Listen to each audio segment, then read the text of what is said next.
Hey everybody, today I'm going to do an unboxing of the MSI Gaming X Trio in white. This is a Geforce RTX 4080. Just showed up today, I picked it up, and I'll go over why I chose this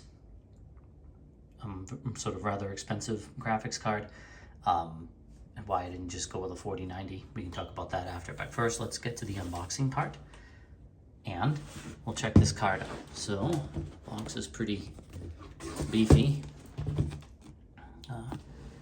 Here's kind of some of the stats and things. Let's get this cracked open and take a look. Okay, so let's take a look here.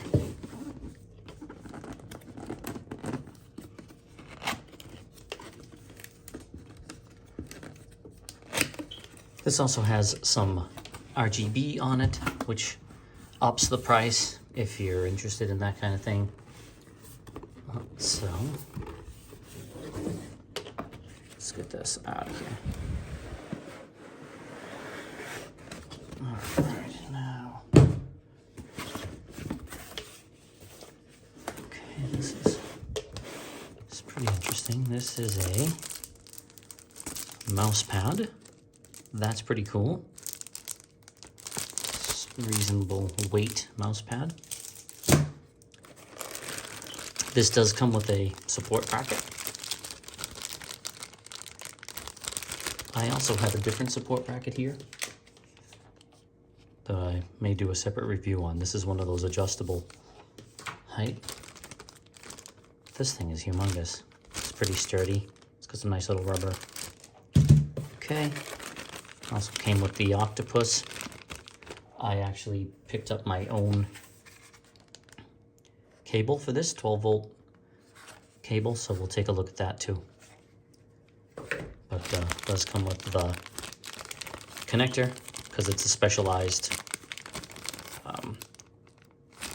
12-volt cable. Now, that's all that's in there. Let's take a look at this.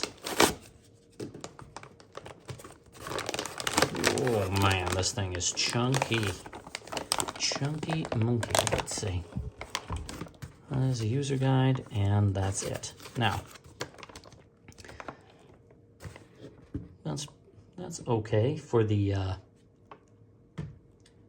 price. You might expect a little more pizzazz. On the MSI site currently, they're also giving away a wireless gaming mouse when you buy one of these. So let's take a look at this.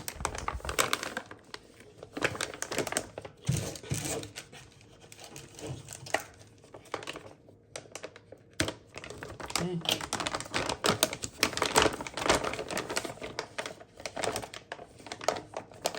This is a seriously beefy card, so I'm going to talk about some of the reasons why I went with this over other cards here.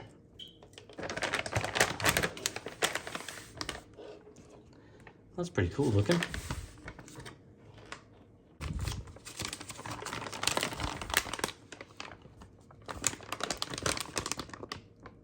This does have a pretty massive heatsink on it.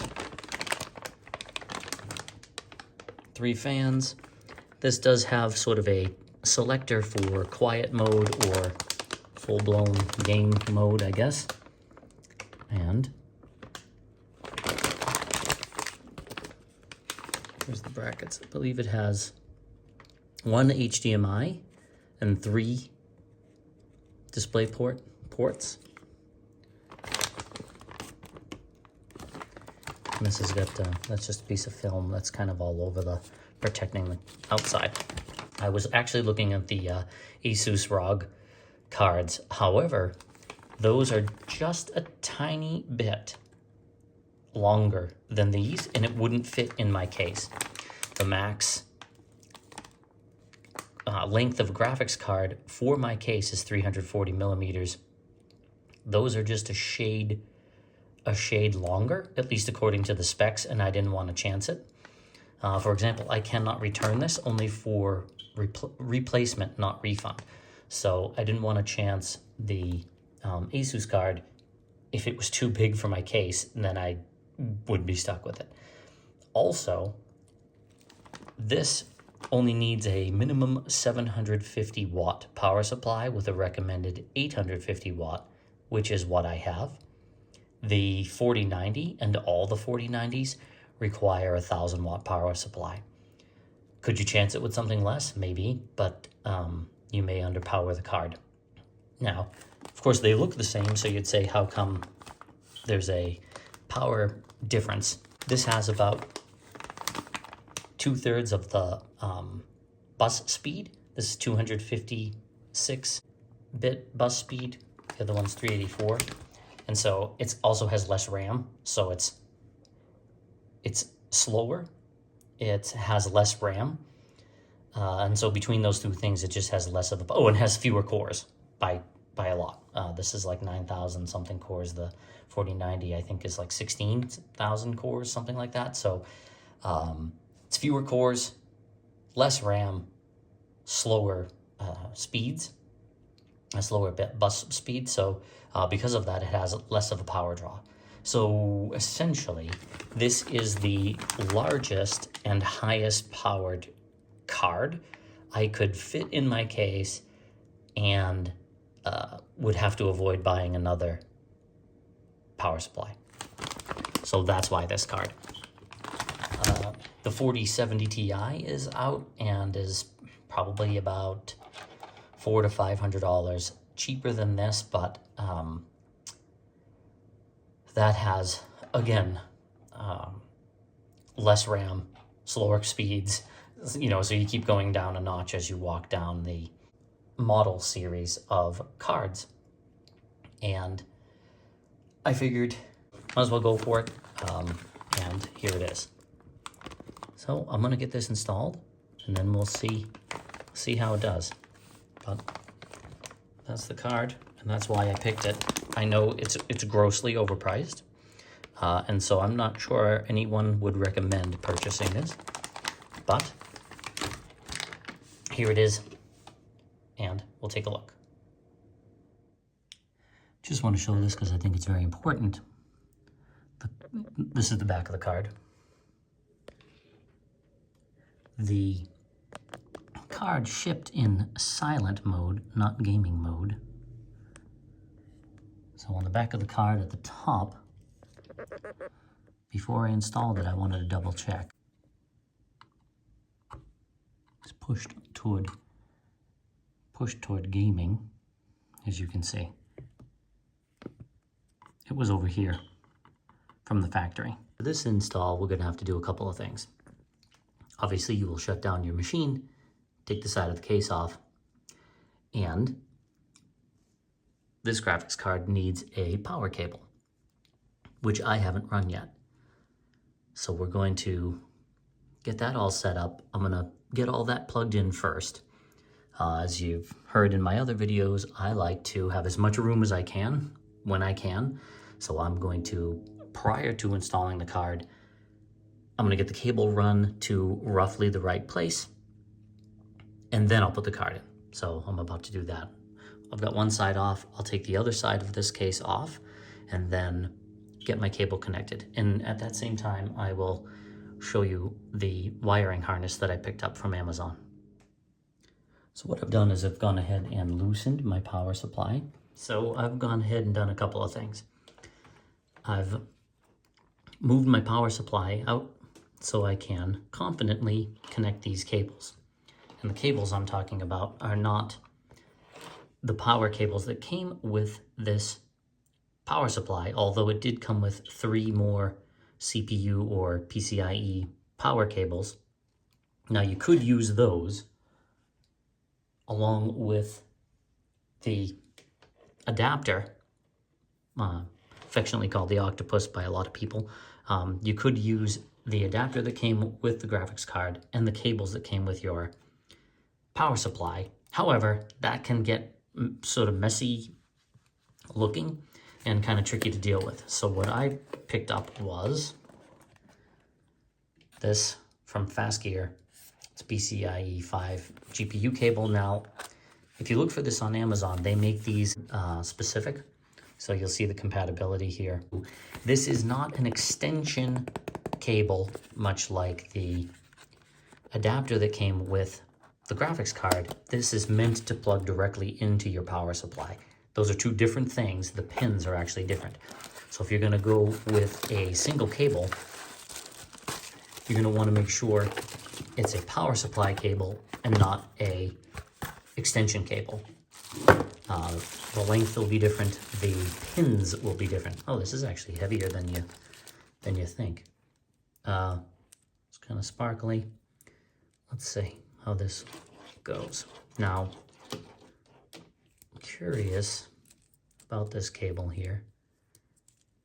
It is a little fiddly. It's pretty stiff, which is interesting. It's plenty long, I think. It says here it's 70 centimeters. All the wires are separate. Now it does come with some cable combs.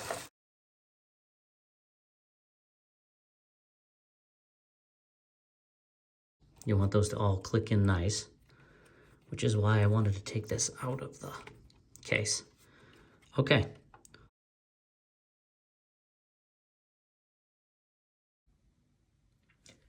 I've seen some people route the cable through the bottom part here and come across. I guess that would also be fine. If you figure the card's gonna be here, the plug's gonna be here, I could either try to push this excess cable back through the other side. Okay. Now, we can take this beast. We're gonna try to seat this.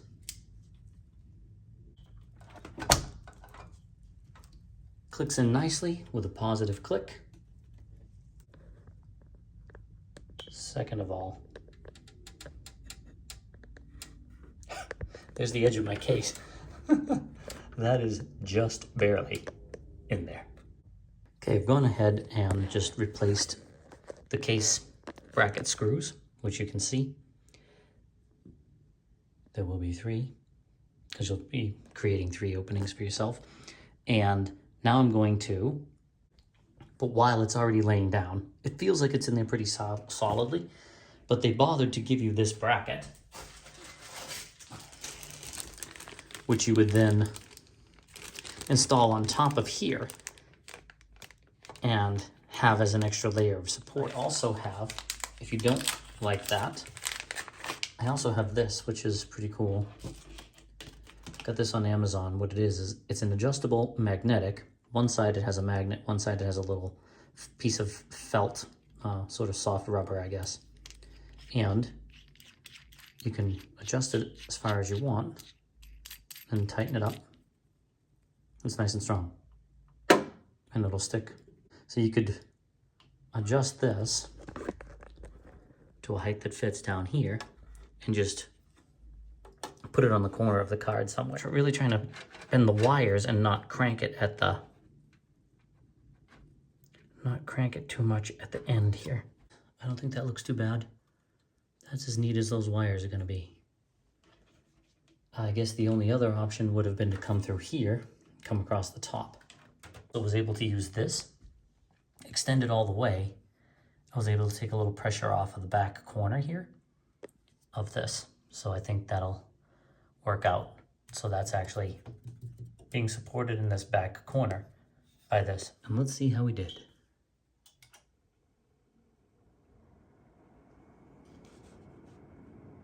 Well, that worked. It's getting some power anyway. Okay, of course, next you will want to head over to the NVIDIA website and grab the latest drivers if you haven't already. Fortunately, my motherboard was set to auto-detect between onboard graphics and an extension card. So this graphics card picked up automatically. I'm running in Windows with it, and now I'm grabbing the latest drivers and we'll get those installed. I'm choosing to install just the driver. I always like custom. And here we go. To close the loop, on the stats of this card. This is a 4080, has 9728 CUDA cores. Boost clock is 2595 with 256-bit memory interface. Now, that's a bit slower than the 4090, which has a 3084-bit memory interface, and it has 24 gig of RAM instead of 16, and a faster boost clock, and more cores. I just wanted to follow up with where I landed on all of my cabling and setup here. So I did a couple of things. When looking at this bracket, I thought I was going to be able to use this to connect the wire up this way. I didn't like the way this wire was putting downward pressure on the, specifically putting downward pressure on this connection here. It was really pulling down, and I didn't like that. So I thought this bracket may help me take some of the pressure off. Of course, this is so, I don't know, I don't want to say feeble, but this, if you start putting downward pressure on this, it reduces the effectiveness of putting upward pressure on the card, right? And really, this is only connected over here with this one little kind of rubber touch point. So if there is a little loop here you can see where you could put a zip tie or a, something to kind of connect your wire if you want to go this way.